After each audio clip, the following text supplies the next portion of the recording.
कोल्हापूरच्या सातवे इथल्या प्राथमिक शाळेची भिंत कोसळली। मध्यान्ह भोजनासाठी विद्यार्थी वर्गाबाहेर होते, त्यामुळे मोठा अनर्थ टळला। एका शाळेची भिंत कोसळल्याची बातमी। कोल्हापूरच्या सातवे गावात प्राथमिक शाळेची भिंत कोसळली। सुदैवाने सगळे विद्यार्थी मध्यान्ह भोजनासाठी वर्गाच्या बाहेर असल्यामुळे मोठा अनर्थ टळला। आता या बुलेटिनमध्ये बघूयात सकाळच्या 100 बातम्या। पुणे ड्रग्ज रॅकेट प्रकरणी अटक करण्यात आलेल्या प्रांजल खेवलकरांबाबत राज्य महिला आयोगाच्या अध्यक्ष रुपाली चाकणकर यांनी खळबळजनक आरोप केलेत।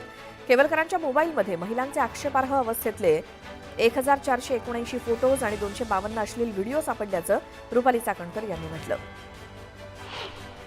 राज्यासह परराज्यातनं महिलांना बोलावून आणि महिलांचा परराज्यात व्यापार करून लैंगिक शोषण झाल्याचा गंभीर आरोप रुपाली चाकणकरांनी केला। त्यासोबत महिला अनैतिक शोषण आणि खराडी रेव पार्टी प्रकरणी एसआयटी स्थापन करण्याची मागणी राज्य महिला आयोगाच्या अध्यक्षा रुपाली चाकणकर यांनी पोलीस महासंचालकांकडे केली। रोहिणी खडसेंमुळे प्रांजल खेवलकरांना टार्गेट झाल्याचं म्हणत एकनाथ खडसेंनी चाकणकरांचे आरोप फेटाळलेत। पुराव्यांशिवाय आरोप करणं चुकीचं असल्याचं खडसे म्हणाले। भाजप नेत्या पंकजा मुंडे यांना मोठा धक्का बसलाय। पंकजा मुंडेंचे निकटवर्तीय राजाभाऊ मुंडे आणि बाबली मुंडे या पितापुत्रांनी अजित पवारांच्या उपस्थितीत राष्ट्रवादीत प्रवेश केला। या पक्षप्रवेश सोहळ्याला धनंजय मुंडे गैरहजर होते। ड्रग्ज प्रकरणातील मास्टरमाइंड विनोद पिट्टू गंगणेच्या हस्ते महसूल मंत्री चंद्रशेखर बावनकुळेंचा जाहीर सत्कार करण्यात आला। या सत्काराला भाजप आमदार राणा जगजितसिंह पाटील उपस्थित होते।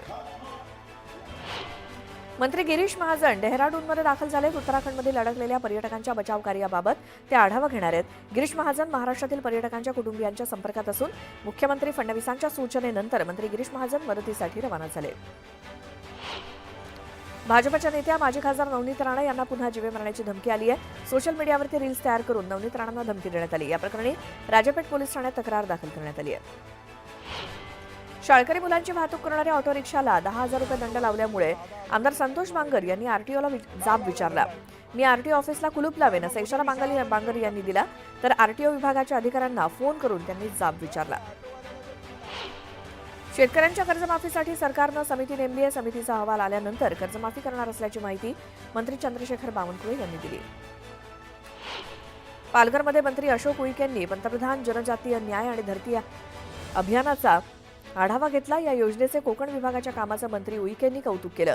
दरम्यान लाभार्थ्यांचा सत्कार देखील करण्यात आला। लंडनवरून आणलेली शिवकालीन वाघनखं आणि शिवकालीन शस्त्र प्रदर्शनाची राष्ट्रीय स्वयंसेवक संघाचे सरसंघचालक मोहन भागवत यांनी पाहणी केली। नागपुरातील मध्यवर्ती संग्रहालयात ठेवलेली वाघनखं बघण्यासाठी दाखल होताच औक्षण करून भागवतांचं स्वागत करण्यात आलं।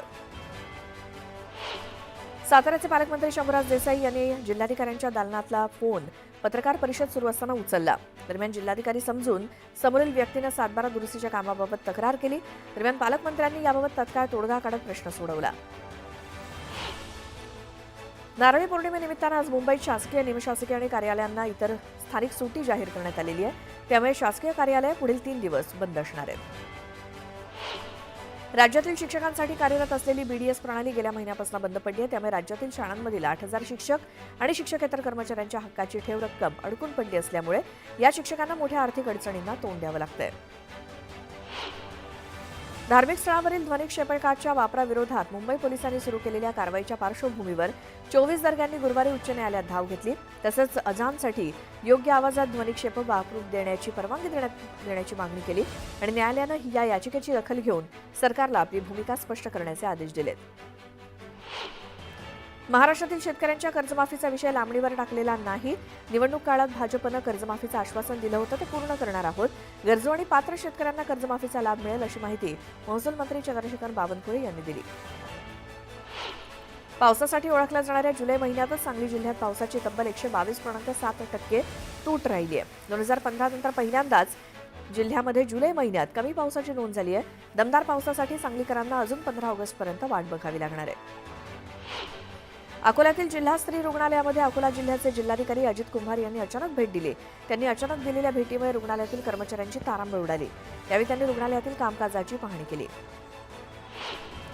बोरिवलीतील कुरार पोलीस ठाण्याच्या हद्दीमध्ये एका व्यक्तीला एमएसएफच्या कर्मचाऱ्यानं मारहाण केली, मात्र कुरार पोलिसांनी त्या व्यक्तीची ओळख पटवण्यास नकार दिला. मारहाण झालेली व्यक्ती दुकानात डिलिव्हरी बॉय म्हणून काम करतो. त्यांना आठवड्याचं वेतन देण्यास नकार दिल्यामुळे पोलीस कर्मचाऱ्यानं त्याला मारहाण केल्याचा आरोप केला जातोय. यानंतर एक महत्त्वाची बातमी बघूया. दोन्ही शिवसेनेचे प्रमुख नेते हे दिल्ली दौऱ्यावरती असल्यामुळे महाराष्ट्राचं राजकारण हे दिल्लीमध्ये पोहोचल्याची चर्चा सुरू झाली आहे. यावेळी दोन्ही नेत्यांमध्ये जोरदार सामना रंगला.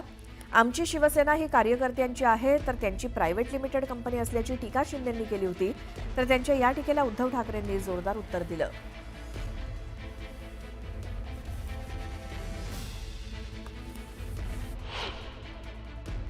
आमचा शिवसेना पक्ष आहे, त्यांची प्रायव्हेट लिमिटेड कंपनी आहे, तशी आमची प्रायव्हेट लिमिटेड कंपनी नाही आहे. आमचा शिवसेनेचा पक्ष हा लोककल्याणाचा पक्ष आहे, हा कार्यकर्त्यांचा पक्ष आहे. इथं कोणी मालक नाही, कोणी नोकर नाही. त्यांचं एवढे ते त्यांचा विचार किंवा त्यांच्या याला उत्तर देण्या एवढे ते काही महान नाहीत. शेवटी गद्दार हा गद्दार असतो, त्याच्यामुळे गद्दाराच्या मताला मी काही किंमत देत नाही. ते बघा, ते तिकडे 10 जनपदकडे जात आहेत, आम्ही इकडे लोककल्याणकारी मार्गाकडे गेलो. जे बाळासाहेबांनी जो लोककल्याणाचा मार्ग आम्हाला दाखवला आहे, त्या मार्गाने आपण गेलो. आणि म्हणून देश बघतोय की कोण कुठं चाललंय. जे बाळासाहेबांना कधी आवडलं नाही ते जे कोणी काही लोक करतायत, त्यांच्या मालकाला ते भेटायला आले असतील तर त्यांच्या मालकाला ते भेटायला आले असतील तर आपण त्याच्यावर काय बोलू शकतो. त्यानंतर आणखी एक मोठी बातमी आपण बघणार आहोत. पुणे ड्रग्ज रॅकेट प्रकरणी अटक करण्यात आलेले प्रांजल खेवलकरांबाबत राज्य महिला आयोगाच्या अध्यक्षा रुपाली चाकणकर यांनी खळबळजनक आरोप केलेत. पोलिसांच्या तपासातील माहितीचा हवाला देत चाकणकरांनी हे गंभीर आरोप केलेत. खेवलकरांच्या मोबाईलमध्ये महिलांचे आक्षेपार्ह अवस्थेतले 1497 फोटोज आणि 252 अश्लील व्हिडिओज सापडल्याचं रुपाली चाकणकर यांनी म्हटलं. या प्रकरणी रुपाली चाकणकर यांनी पोलीस महासंचालकांना पत्र लिहित एसआयटी चौकशी करण्याची मागणी केली आहे.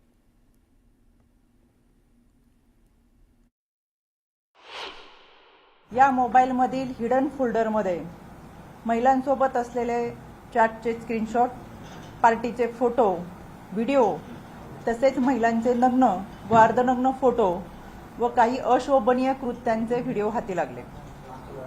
या मोबाईलमध्ये जे व्हॉट्सअप चॅट करण्यात आले त्यामध्ये एकूण 7 मुली आढळून आल्या.